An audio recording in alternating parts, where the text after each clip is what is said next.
નમસ્કાર મિત્રો, આજે સિમ્પલ પ્રેઝન્ટ ટેન્સ આપણે શીખવાના છીએ. સાદો વર્તમાન કાળ ધોરણ 6, 7, 8 હું તો પાંચમું ધોરણ પણ કહી દઉં છું, એમને બહુ કામ આવે એવું છે. તો આ નાનકડો ટોપિક લેવલ 1 નો છે, સિમ્પલ પ્રેઝન્ટ ટેન્સ. આ નાની બાબતથી આપણે ઘણું બધું શીખીશું. તો આપણે ધ્યાન આપજો, મારી સાથે બનાવી રહેજો. દરરોજ થતી નિયમિત ક્રિયા દર્શાવે છે એ સાદો વર્તમાન કાળ છે અને સિમ્પલ પ્રેઝન્ટ ટેન્સ કહીએ છીએ. થોડી બેઝિક આપણે બાબતો છે એને અહીંયા લઈ લઈએ છીએ. ક્રિયાપદનું બહુવચન આવે એસ અથવા ઈએસ, બહુવચન એટલે એસ અથવા ઈએચ અથવા એક વચન આવે છે. સિમ્પલ પ્રેઝન્ટ ટેન્સમાં ઓબ્વિયસલી આપણે જોઈએ છીએ કે કર્તા સાથે ક્રિયાપદનું બહુવચન અથવા મૂળ રૂપ આવે છે, ડુ આવે છે અથવા ડઝ આવે છે. તો આને લગતી એવા નાનકડા નિયમથી આપણે શરૂઆત કરીશું. તો બહુવચન આવે છે તો મિત્રો ઘણીવાર ઘણા વિદ્યાર્થીઓને બહુવચનના નિયમો યાદ નથી હોતા એટલે ખોટું લખી દે છે. તો નાનકડા બે જ નિયમો યાદ રાખીશું તો બહુવચન ખબર પડી જશે. જે શબ્દના અંતે એસ, એસએસ, સીએચ, ઓ કે એક્સ હોય, આ શબ્દો જે છેલ્લા અક્ષરમાં હોય તો સમજી લેવાનું કે એક ક્રિયાપદને બહુવચન કરવું હોય તો ઈએસ પ્રત્યય લાગશે, બાકી બધો સાથે એસ લાગશે. મિત્રો ધ્યાનથી જોજો, અહીંયા વોચ ક્રિયાપદ છે, છેલ્લા બે શબ્દો સીએચ છે તો આપણે બહુવચન કરવા માટે શું લગાવ્યું? ઈએસ લગાવ્યું. ત્યારબાદ અહીંયા પ્લે છે, હવે પ્લે ની પહેલા વાય છે તો વાય ની પાછળ એસ લાગ્યો, કારણ કે અહીંયા પાછળ વાય આવેલો હોવાથી એસ લાગ્યો. આ અક્ષરમાંથી કોઈ છે નહીં. એ રીતે આપણે થોડા નામના બહુવચન થોડું અંદર લઈ લઉં છું. ડીશ ની પાછળ એસએચ હોય તો શું લાગે? ઈએસ. કે છે તો આમાંથી કોઈ નથી તો શું લાગ્યો? એસ લાગ્યો. આગળ જોઈએ હવે કે એની ખાલી જગ્યા કઈ રીતે પુરાશે. પણ બહુવચનનો બીજો નિયમ યાદ રાખવાનો છે. વ્યંજન, વાય ની પહેલા વ્યંજન હોય. હવે ઘણા ખરા વિદ્યાર્થીઓ બચારોને એ ખબર નહીં હોતી કે વ્યંજનનો સ્વર શું. તો વ્યંજનનો સ્વર કઈ વધારે હાર્ડ નથી. અહીંયા થોડું લઈ લઉં જુઓ. 26 અક્ષરો હોય એબીસીડી માં, 21 વ્યંજન હોય અને 5 સ્વર હોય. હવે 21 તૈયાર કરવા એને કરતા 5 ને યાદ રાખો, 21 તો આપોઆપ પાછળ આવશે. હવે સ્વર કયા છે જુઓ, એ, ઈ, આઈ, ઓ, યુ. આ 5 સ્વર છે. આ બધા સિવાયના જે કહેવાય વ્યંજન કહેવાય. અને એ બધા વાય ની પહેલો આયા હોય તો એની જગ્યાએ આઈએસ લગાવવું પડે. તમે ધ્યાનથી જોજો, વાય ની પહેલા ક્રાય છે, આર છે, આર. હવે આર આમાં છે, 5માં છે નથી. તો મિત્રો વાય ની જગ્યાએ આઈઈએસ લાગે છે અને એનું બહુવચન થાય છે. જ્યારે વ્યંજન પ્લસ વાય હોય તો સમજી લેવાનું કે એની પાછળ વાય ની પહેલા સ્વર છે. હવે સ્વર હોય તો સમજી લેવાનું કે શું લાગે છે? એસ લાગે છે. કેટલાક નામ જોઈ લઈએ. વાય ની પહેલા ઈ છે તો ઈ ની પહેલા જુઓ વાય છે, વાય ની પહેલા ઈ સ્વર છે એટલે આપણે શું લગાવ્યું? એસ લાગ્યો. વાય ની પહેલા વ્યંજન છે તો શું લાગ્યું? ઈએસ લાગ્યો. આ બધી બેઝિક યાદ રાખવાનું છે. હવે આ ટેબલ ઉપર રમવાનું છે. આ ટેબલ જે છે મેઇન છે. આ ટેબલ ખાસ છે. હકાર અને નકાર વાક્યો, આમાં બે ભાગ પડ્યા છે, આઈ, વી, યુ, ધે, બહુવચન નામ. આ બધા સાથે ક્રિયાપદનું મૂળ રૂપ આવશે. દેશી ભાષામાં કહું તો એવું ને એવું, જે કાઉસમાં આવ્યું ને એ મૂકી દેવાનું. હી, શી, ઈટ અને એક વચન નામ સાથે ક્રિયાપદનું બહુવચન રૂપ આવશે. મિત્રો જ્યારે આઈ, વી, યુ, ધે બહુવચન નામ હોય તો નકાર હોય તો ડુ નોટ લખવાનું અને એની સાથે V1 ક્રિયાપદનું મૂળ રૂપ, અને હી, શી, ઈટ એક વચન હોય તો ડઝ નોટ અને V1. હવે કેટલી ખાલી જગ્યાઓ જોઈએ, ધ્યાન. હવે જોઈએ આ ખાલી જગ્યાઓ પરથી ધ્યાન આપણે રાખીશું તો જરૂર ખ્યાલ આવશે. હવે આ ખાલી જગ્યામાં શરૂઆતમાં શું છે? આઈ. હવે મેં તમને અહીંયા પહેલા કીધું હતું ટેબલ ધ્યાનમાં રાખવાનો. તો જુઓ આઈ સાથે શું છે? ક્રિયાપદનું મૂળ રૂપ. તો આપણે અહીંયા ટુ ગો છે તો ટુ ગો છે ઓલરેડી. ટુ ગો છે તો ગો નું શું લખવાનું ભાઈ? ગો. આઈ સાથે મૂળ રૂપ એવું ને એવું આવે. વી, તો વી સાથે તમને મને બધાને ખબર છે કે વી સાથે પણ મૂળ રૂપ છે. તો આપણે શું લખીશું? પ્લે. તો પ્લે નું ભાઈ પ્લે. પ્લે નું શું લખીશું? પ્લે એ રૂપમાં. ત્યારબાદ રામ. હવે બદલાયું. રામ એટલે શું થાય? એક વચન નામ. એક વચન નામ હોય તો ક્રિયાપદનું બહુવચન. આ નિયમોની 10 આવી ખાલી જગ્યાઓ સોલ્વ કરીએ આપણે તો આ નિયમ વારે ઘડી જોવો પડે નહીં. તો ગો નું શું થશે ભાઈ? ગોસ થશે. ઈએસ લાગશે કારણ કે પાછળ ઓ છે. હી સાથે પણ ક્રિયાપદનું બહુવચન આવે. પ્લે નું શું થશે? પ્લેસ થશે. હી સાથે નોટ ખાલી જગ્યા, બે ખાલી જગ્યા તો હી સાથે ડઝ આવશે અને નોટ લાગશે અને કાઉન્સમાં પ્લે નું પ્લે આવશે. આવી કેટલીક વધારાની ખાલી જગ્યાઓ જોઈએ, ધ્યાન રાખજો. તો આપણે જઈએ છીએ ખાલી જગ્યાઓ તરફ. નીચેની ખાલી જગ્યાઓ વર્તમાન કાળથી પૂરીએ. તો આ ખાલી જગ્યાઓ જે વર્તમાન કાળથી પૂરવાની છે મેં પહેલાથી પૂરી રાખી છે. એના બે નિયમો આ લખ્યા છે. આઈ, વી, યુ, ધે બહુવચન નામ સાથે ક્રિયાપદનું મૂળ રૂપ. હી, શી, ઈટ એકવચન નામ સાથે ક્રિયાપદનું બહુવચન રૂપ. એસ અથવા ઈએસ વાળું. અહીંયા પહેલી ખાલી જગ્યા છે મિત્રો એ છે મીના. મીના એક વચન નામ આવ્યું તો સમજી લો રાઈટ નું રાઇટ્સ કર્યું આપણે. વી સાથે ક્રિયાપદનું મૂળ રૂપ આવે એટલે પ્લે નું પ્લે કર્યું. અરુણ અને અમર બે નામ થયા. કેટલા નામ થયા? બે નામ એટલે બહુવચન કહેવાય. તો લર્ન નું લર્ન કર્યું. ગૌરવ તો ગો નું ગોઝ કર્યું, વીએસ લાગ્યું. પૂજા ટીચીસ ની જગ્યાએ ટીચની જગ્યાએ ટીચીસ કર્યું કારણ કે પૂજા એક વચન નામ છે. ત્યારબાદ વી રન ફાસ્ટ. કેમ રન લખ્યું? કારણ કે વી છે એટલે રન લખ્યું. Lalit studies in the evening. અહીંયા લલિત એક વચન નામ છે, વાય નો આઈએસ થઈ ગયો અને બહુવચન લાગ્યું. ધે સાથે બ્રિંગ એવું ને એવું. The teacher reads a lesson. Read નું રીડ્સ કર્યું કારણ કે ટીચર સિંગ્યુલર નામ છે, એક વચન નામ છે એટલે એક વચન નામ હોય તો ક્રિયાપદ બહુવચનમાં અને બહુવચન નામ હોય તો ક્રિયાપદ એક વચનમાં આવે. આ નિયમ ખાસ ધ્યાનમાં રાખવાનો. હવે ભરત રીચીસ સ્કૂલ અર્લી તો રીચ નું રીચીસ કર્યું. હવે મિત્રો અહીંયા જોઈએ આપણે આવા પ્રશ્નવાચક શબ્દો હોય છે અને એનો જવાબ કૌંસમાં આપેલો હોય છે. પ્રેક્ટિસ મેક્સ અ મેન પરફેક્ટ. હવે મને બધાને ખબર છે કે પ્રેક્ટિસ કરીશું તો આપણે પરફેક્ટ બની જઈશું. તો અહીંયા ખાસ એક નિયમ યાદ રાખવાનો. જો ડુ હોય તો ક્રિયાપદનું મૂળ રૂપ જ રાખવાનું. ક્રિયાપદનું મૂળ રૂપ જ રાખવાનું જવાબમાં. અને ડઝ હોય તો ક્રિયાપદનું બહુવચન રૂપ રાખવાનું. એટલે કો તો એની પાસે એસ લગાડવાનો, કો તો ઈએસ લગાડવાનો. અને આ જવાબ લખતી વખતે પેટર્ન કઈ રાખવાની?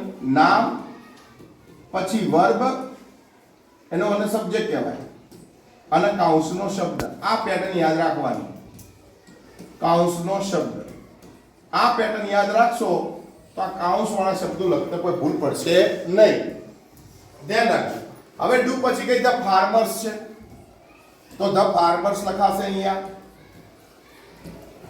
હવે આ ગો નું ગો થશે કારણ કે અહીંયા ડુ છે એમાં બહુવચન થશે નહીં અને કાઉન્સનો શબ્દ લખી દો સીધો. On there farm. કેટલું સહેલું છે, મોઢે આવડી જાય આપણને. હવે અહીંયા લખે which color does Meena like. હવે આમાં નામ શું છે? મીના. તો પહેલું શું લખાશે ભાઈ? મીના. ધ્યાનથી રાખજો. હવે does છે તો like નું શું થશે? likes. હવે સીધો ક્રિયાપદ પછી સાહેબે શું લખવાનું કીધું છે? કૌંસનો શબ્દ તો બ્લુ. કલર લખવું તો લખો, કશો વધો નથી. when do the children go to school તો અહીંયા do પછી શબ્દ the children છે તો પહેલું નામ લખાશે the children. હવે do છે તો go નું શું આવશે ભાઈ? go to school. હવે કૌંસનો શબ્દ in the morning. કેટલી સહેલી બાબત છે, ખાસ આપણે ધ્યાન રાખવાની છે. આગળ વધીએ. અહીંયા લખ્યું છે how many marble does Rajat have. Rajat પહેલું નામ છે તો રજત લખો. હેવ ની જગ્યાએ શું થઈ જશે? હેઝ. કારણ કે ડઝ છે એટલે હેઝ લખી દેવાનું. રજત હેઝ 10 માર્બલ્સ. એ નાનકડી ડિફાઇન મૂકી છે. લોન વર્ડ્સ કોને કહેવાય? જે શબ્દનો ઉચ્ચાર તેનો અર્થ જ હોય તેવા અર્થને લોન વર્ડ કહે છે. જે શબ્દનો ઉચ્ચાર હોય એનો અર્થ જ હોય. દાખલા તરીકે હું લખું કે ભાઈ 10 તો એનો પેન. આ ઈએન લાગ્યું તો એ લોન વર્ડ. સોરી, આમાં લોન વર્ડ્સમાં એક મિસ્ટેક થાય છે. લોન વર્ડ્સ એટલે એ શબ્દો કે જેનો ઉચ્ચાર જ હોય. દાખલા તરીકે આપણે અહીંયા લખીએ છીએ કે ટેબલ. મેં રાઇમિંગ વર્ડ કર્યા. આ ટેબલ છે તો એને આપણે લખીએ શું ભાઈ? ટેબલ. આઈસ્ક્રીમ તો આપણે શું લખીએ ભાઈ? આઈસ્ક્રીમ. આઈસ્ક્રીમ. તો આ જે સ્પેલિંગ હોય એનો એ જ ઉચ્ચાર હોય, એનો ગુજરાતી અર્થ પણ એ થાય, તો એવા શબ્દોને લોન વર્ડ્સ કહેવાય છે. આગળ વધીએ હવે આપણે આપણી દિશા તરફ જે જઈ રહ્યા છીએ આ શબ્દોમાંથી વાક્યો તરફ. તો આમાં તમે જોશો કે વોટ ડુ ધે લાઈક. તો આમાં ધે પહેલું લખાશે. ધે લાઈક કારણ કે ડુ છે લાઈક આવશે. To eat fruits. સેમ હુ તો હુ ની જગ્યાએ તો નામ મૂકી દેવાનું. દીપિકા ડ્રોઝ રંગોલી. ધ્યાન રાખવાનું પ્રશ્ન ચિહ્ન નહીં આવે. ઘણા તો જવાબમાં પ્રશ્નનું પ્રશ્ન ચિહ્ન લખી દે. અહીંયા ફૂલ સ્ટોપ આવશે. એ પણ બાબતનું ધ્યાન રાખવાનું. which game do the boys play તો અહીંયા the boys લખાશે. હવે અહીંયા ક્રિયાપદનું મૂળ રૂપ જ આવશે પ્લે, હોકીનું ભાઈ hockey. When does month go to the market? Mother. તો અહીંયા પહેલું મધર. હવે મિત્રો ખાસ આપજો, અહીંયા does છે તો go નું શું થશે? goes to the market in the afternoon. હવે મિત્રો તમને ખ્યાલ આવ્યો હશે કે આ જે બાકીના વાક્યો જે છે 9 10 બે વાક્યો છે એ તમારે જાતે લખવાના છે કે હાઉ મચ ગ્લાસ, તો પહેલું નામ લખવાનું, પછી ક્રિયાપદ બહુવચન, પાછળનું પૂછડું એવું ને એવું. કે બધું mind what does the Sumit write, the Sumit writes a Gujarati poem, એવું ને એવું. હવે થોડા આગળ વધીએ. પ્રશ્ન ચિહ્ન વાક્ય બનાવવાના છે. તો પ્રશ્નમાં આપણે એ જ વસ્તુ યાદ રાખવાની, કયું કે જો ઊંધું ક્રિયાપદનું મૂળ રૂપ હોય તો તમારે શું લગાવવાનું? Do plus verb 1. અને ક્રિયાપદનું બહુવચન રૂપ હોય, WH નો હમણાં મેં વિડિયો રાખ્યો છે એમાં તમને ખાસ ખ્યાલ આવ્યો હશે, વર્બ 1. હવે અહીંયા જો નામની નીચે લીટી છે તો મારે પ્રશ્ન વાક્ય બનાવો તો હું લખી દઈશ who post a letter. અને ખાસ વિદ્યાર્થીઓ આ ભૂલી જાય છે પ્રશ્ન ચિહ્ન કરવાનું. હવે અહીંયા લેટર એ વસ્તુનું નામ છે એટલે વોટ આવશે. વોટ પછી ક્રિયાપદનું બહુવચન હોવાથી શું મુકાશે? ડઝ. હવે આગળનું નામ લેવાનું અંશ. અહીંયા ડઝ મુકાય એટલે ડઝ મુકાય હોય તો ડઝ સાથે ક્રિયાપદનું વર્બ 1 આવે, પોસ્ટનું પોસ્ટ, લેટર નીકળી જશે, કારણ કે વોટ વડે પ્રશ્ન પૂછે તો માહિતી દર્શક શબ્દ નીકળી જાય છે. આગળ વધીએ. અહીંયા લખ્યું છે ચિલ્ડ્રન સિંગ અ સોંગ, તો પહેલું નામ છે એટલે કાઢી નાખો, હુ મૂકી દો. હુ સિંગ અ સોંગ. હુ માં તો કોઈને તકલીફ રહે નહીં. હવે સોંગ ગીત ગાય છે તો વોટ ડુ આવશે, કારણ કે ક્રિયાપદનું મૂળ રૂપ છે. વોટ ડુ ધ ચિલ્ડ્રન સિંગ. પ્રશ્ન ચિહ્ન. હવે ફાધર છે તો પહેલું તો હુ વડે બનશે. Who goes to the office at 9 AM? પ્રશ્ન ચિહ્ન. હવે ટુ ધ ઓફિસ, ઓફિસ એ સ્થળદર્શક શબ્દ છે મિત્રો. સ્થળદર્શક શબ્દ હોય તો વેર વડે પ્રશ્ન બને, આ યાદ રાખવાનું. સ્થળદર્શક શબ્દ હોય તો વેર વડે પ્રશ્ન બને તો પહેલું વેર લખવાનું. હવે ક્રિયાપદનું બહુવચન છે તો શું આવશે? લ્યા ડઝ. ફાધરનું ફાધર, ગોસ નું શું થશે? ગો. હવે વેર વડે પ્રશ્ન પૂછો, સ્થળદર્શક શબ્દને કાઢી નાખવાનો. સ્થળદર્શક શબ્દને શું કરી દેવાનો? કાઢી નાખવાનો. એટ ધ 9 AM અને પ્રશ્ન ચિહ્ન.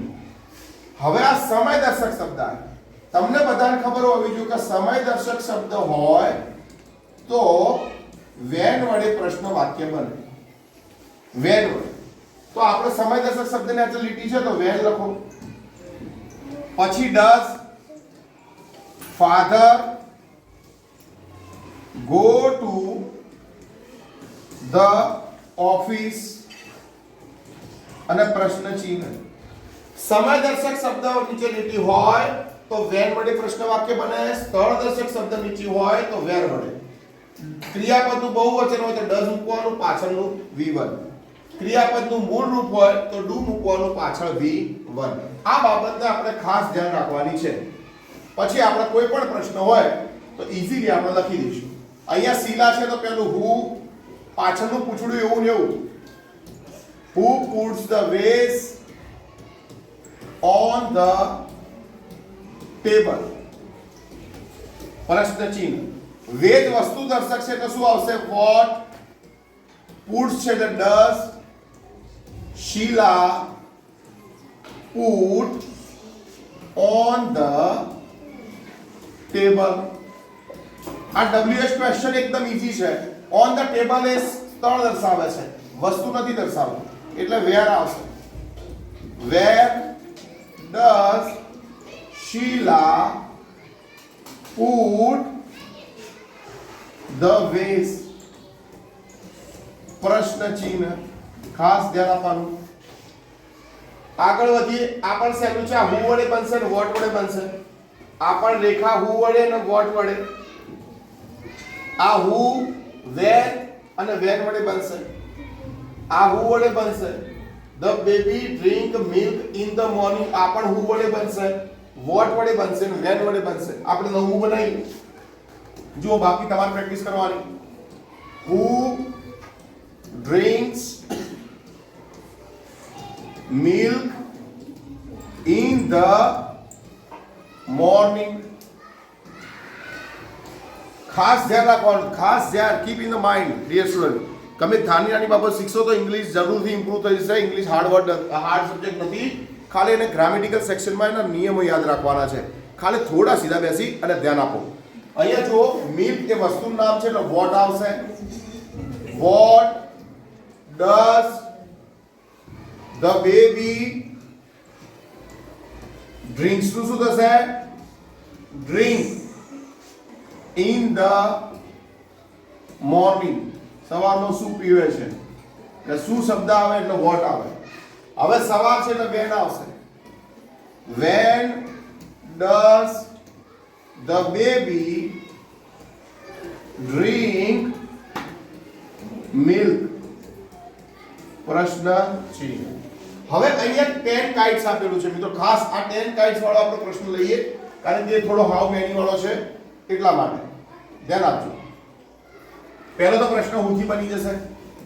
who brings 10 kites? પ્રશ્ન ચિહ્ન. હવે how many થી how many અહીંયા બહુવચન છે એટલે ડઝ આવશે. સોરી, મેની પછી તો નામ આવશે, વસ્તુ દર્શક નામ. તો હાઉ મેની કાઇટ્સ આવશે. હાઉ મેની કાઇટ્સ ક્રિયાપદનું બહુવચન એટલે શું આવશે? Does. How many kites does Sagar bring? Brings ની જગ્યાએ શું આવશે? બ્રિંગ. આ હુ વડે બનશે, વોટ વડે ને વેન વડે બનશે. ખાસ ધ્યાન આપવાનું. ત્યારબાદ આ પણ છેલ્લું વાક્ય છે. હુ વડે બનશે. બે નામ છે એટલે બે નામને વિદ્યાર્થીઓ ઘણીવાર કન્ફ્યુઝનમાં મુકાય છે કે બે નામ હોય તો બે નામ જગ્યાએ હુ મૂકો. પછી learn English in the evening. પ્રશ્ન ચિહ્ન. હવે અહીંયા ઇંગ્લિશ સબ્જેક્ટ છે એટલે વોટ વડે બનશે. મિત્રો બહુવચન નથી, મૂળ રૂપ છે એટલે ડુ આવશે. પછી આ બે નામ દિશા એન્ડ સુમન. લર્ન